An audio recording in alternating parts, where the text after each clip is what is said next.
তুমি কি বিশ্বাস করো আল্লাহর এমন একটা গোপন নাম আছে যেটা যদি কেউ মন থেকে পড়ে তাহলে মাত্র 5 মিনিটের মধ্যেই তার দোয়া কবুল হয়ে যায়? অবিশ্বাস্য শোনাচ্ছে, তাই না? কিন্তু আমি নিজে গতকাল এই দোয়াটা পড়েছি আর ফল পেয়েছি সাথে সাথেই। আজ আমি তোমাকে শোনাবো সেই দোয়াটা যেটা বদলে দিতে পারে তোমার পুরো জীবন ইনশাআল্লাহ।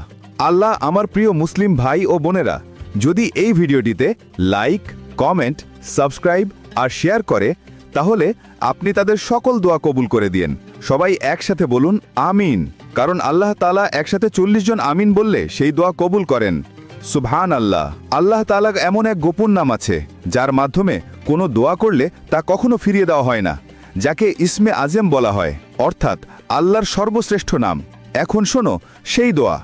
উচ্চারণ আল্লাহুম্মা ইন্নী আসআলুকা বিসমিকাল আজম। এই দোয়াটি আসরের নামাজের পর 11 বার পড়ো।